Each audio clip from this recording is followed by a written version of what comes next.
Ооба, мына Жанат Бобекованы, Манат Бобекованы тааныштыруунун кереги жок эми окурманга. Биз атактуу дейбизби, ааламдык дейбизби? Айтор Кыргыздын, казак Кыргыздын алтын көпүрөсү, урухуй көпүрөсү биздин Жамбор агабыз Муктар Абуизовдун үй музейинде отурабыз. Баягы Тогуз Кайың, Тогуз Ак Кайыңдын көлөкөсүндө, саябанында дейли, Саябагы. Ана көлөкөсүндө отурабыз. Эми кана мына музейде Саламат экөөң канча жылдан бери ушул иштетип келатасыңар, аны жаздык. Качан ак президенттерибизге канчасына кайрылдык, эми азыр кичине туруктуу болуп, иш оңолуп атат деп, куюшканыбыз көтөрүлүп, мына Кыргызда жылыш болуп атат деп сүйүнүп атабыз.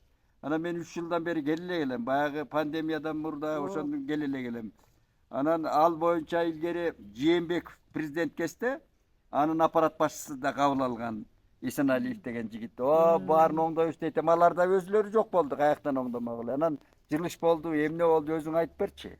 Эми бул мындай маселе болду да, муну кыргыз коомчулугунун колунан келбей калгандан биз балдарына кайрылганбыз да. Анан балдары Мурат Абозов, Муктар Омурхановичтин уулу.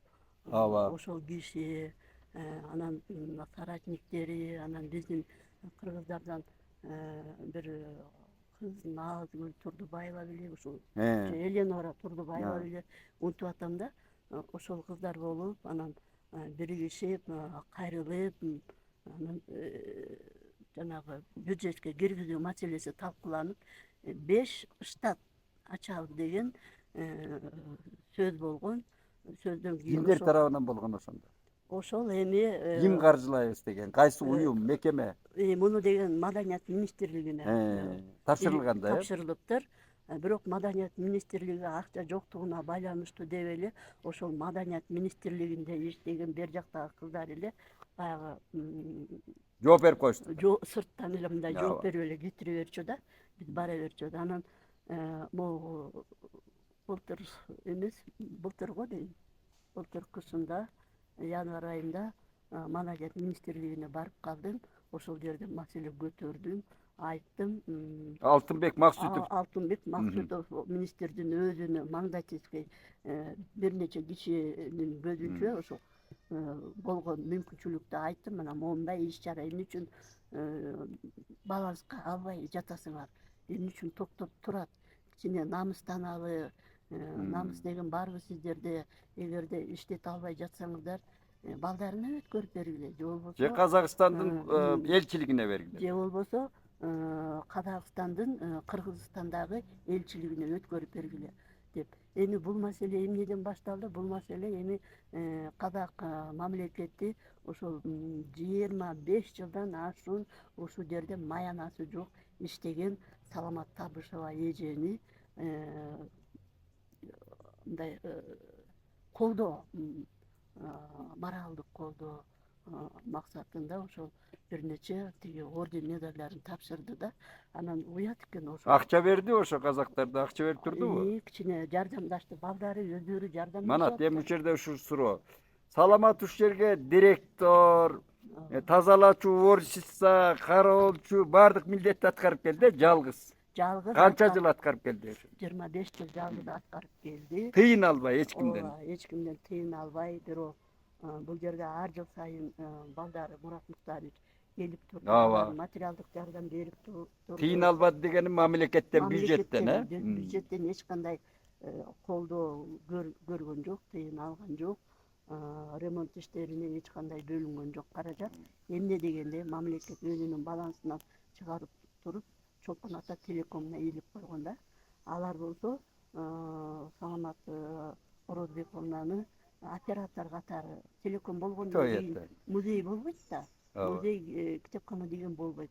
Анан оператордун штатын ийилип туруп, анан оператордун эптеген турбайбы? Төлөп, анан бир аз иштеди да, маяна өтө эле аз болгон. Эми кое туруңуз. Жана Манат бардым деп атпа, Алтынбек Максутов ошондо кыска айтчы, эмне деди анан? Эмне маселе коюлду? Сен айттың маселе, ушундай. Мына Казакстан бийлиги болгон сыйлыгын берди, тиги мунусун берди, анча мынча тыйынын да берип атат да келип кеткендер. Анан эмне деди анан ушунда Алтынбек мырза? Алтынбек мырза ошондо макул, бул иште карап чыгабыз, бул иште ушул сурады да, тиешелүү ошол жердеги жигиттерден сурады. Анан бир жигит жооп берди, ооба баланска өткөрүлгөн, бирок 3 жылдай болуп калды, токтоп калды.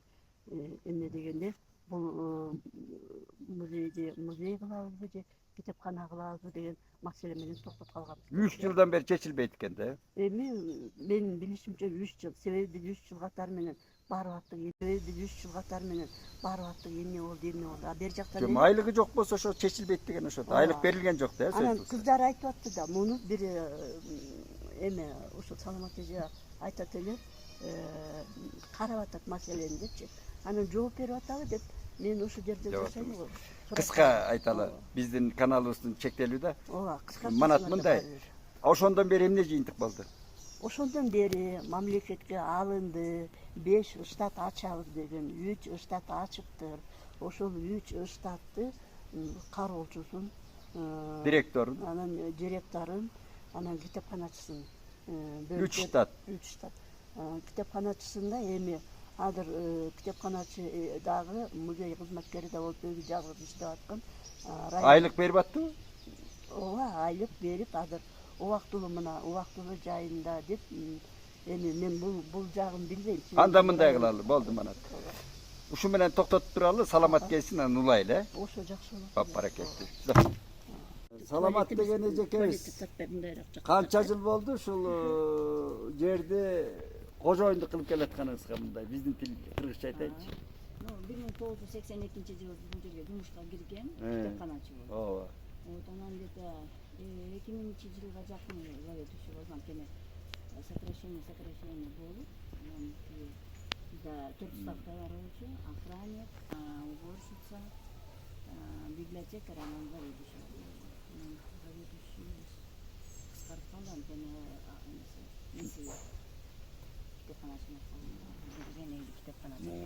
Ошондо жалпы канча жыл болду? жалпы иштегениме уже 42 жыл болду. 42 жыл болду. Эми бул жердин баарын кабардар кылып, кесинде мен келип газетке жазып, 19-чу, 18-чи, 19-чу жылдары көп жаздым. Көп кайрылдым. Анан пандемия болду ортодон. Анан оңолуп аткандыр тигүү деп каттабай жүрдүм эле.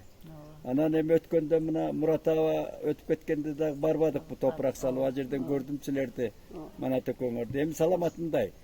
Эмне азыркы кезде акыбалыңды айтчы, ушу музейдин Мухтар Абызовдун музейинин акыбалы кандай азыр?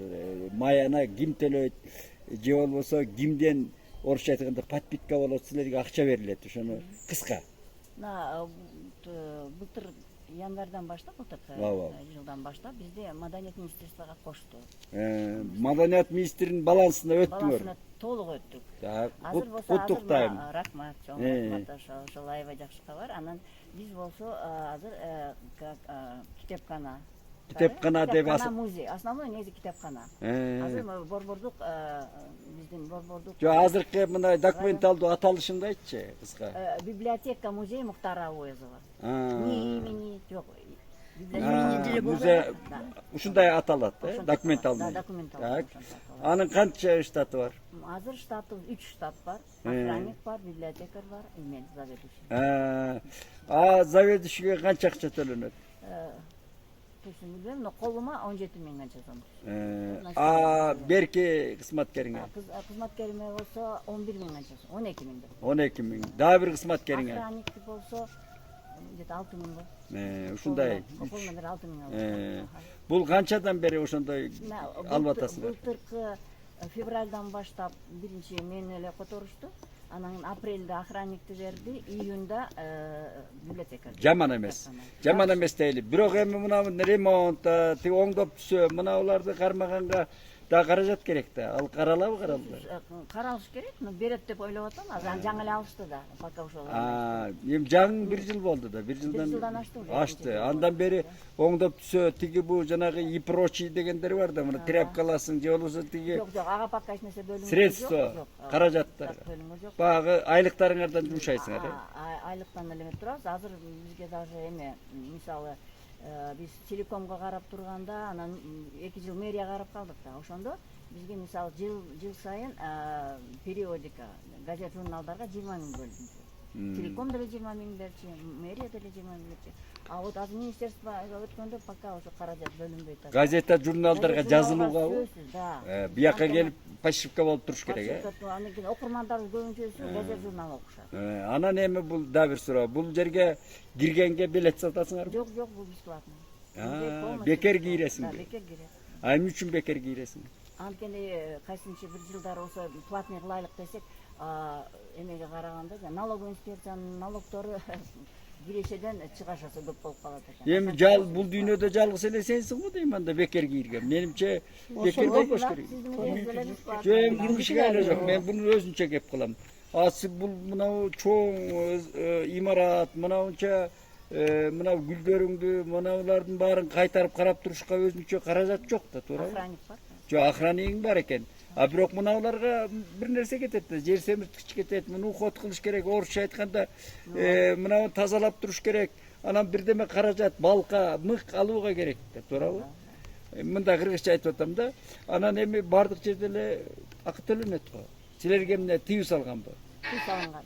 Просто бухгалтерия өзү ошондо чечкен да. Тиги министерствонун Жок. Бухгалтерия. Телеком ошол кезде ошол платный киргизебиз десек. Эми азыр маданият министрлигине карагандан кийин уруксат албайсыңар. Жок дегенде 20 сом, туалетке деле 10 сом төлөйт да. Туурабы? Туалетке киргенге. Эми бул кичине аброюн көтөрүп, экинчи силерге жардам болот, каражат болот. 10-20 сомго Бизде эми атайын эме же киши келбейби? Фондко киши керек. Фонд деген эмебиз бар. Ошо жашы келе салат. Ал баягы диний айтканда садака сыяктуу салат да. Кайыр садака. Фонд табыбыз, фонд музейи. Түшүнүктүү. Эми эмне деген көйгөйлөр бар? Көйгөйлөр деле жок. Эми жылыш болуптур, Жылыш, Кудайга шүгүр. Мына мен аябай ыраазымын Казак Республиканын президенти Касым-Жомарт Кемелевич Токаевга. Токаев аксакал эмнеге сизге ыраазычылык иш жазады? Жана медаль, ордендер. Медаль алдым. Эмне деген медаль экен? Эми Жана медаль, ордендер. медаль алдым. Эмне деген медаль экен? Эми экинчи даражадагы достук. Орденин берди. Ордениңиз кут болсун анда. Биздин кыргыздар, кыргыз бийлигичи? Кыргыз бийлиги аны мыкты кызматкер деп, маданият Отличники деп берип аткан турбайбы? Былтыр ноябрда маданият күнүнө карап. Ошо алдыңыз ооба. Алдым. Кут болсун эми. Анан эми казак туугандар ошо орденинен кошуп акча берет бекен, бербейт бекен? Жок, акча жок. Жакшы. Казакстан. Эми 30 саламат жылдыкка карата да медаль алдыңызбы? Орден.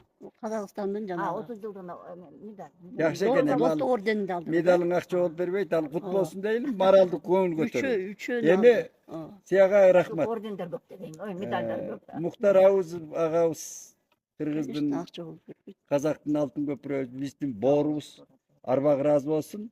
Биз сага ыраазыбыз. Ушундай иштеп келатасың, ден соолукта бол. Анан эми биздики деле жылыш болуп атыптыр, жакшы болуп атыптыр. Эми Алтынбек мырза, Максутов инимизге кайрыларыбыз, мындан да жакшы кылууга аларда мүмкүнчүлүк бар. Ошон үчүн дагы мындан жакшы кылып, мына жолдорун оңдотуп, бул жерге эл келип, баягы аваз кылып, таң калып, ушундай экен деп, бул тарыхый инсан өзү. Мындан бул Абузевке кереги жок. Кыргыз элине, кыргыз мамлекетине керек мына аброй. Ошон үчүн ушу мырзалар эсине алып, дагы иштерди илгерилетишин каалайбыз. Саламат, рахмат, жакшы. Манатка да рахмат айтабыз. Канчадан бери ушу жаныңда жүрөт ай. Жакшы, азаматтар. Акысыз. Ооба. Келип, ошол жерде иштеп, жардам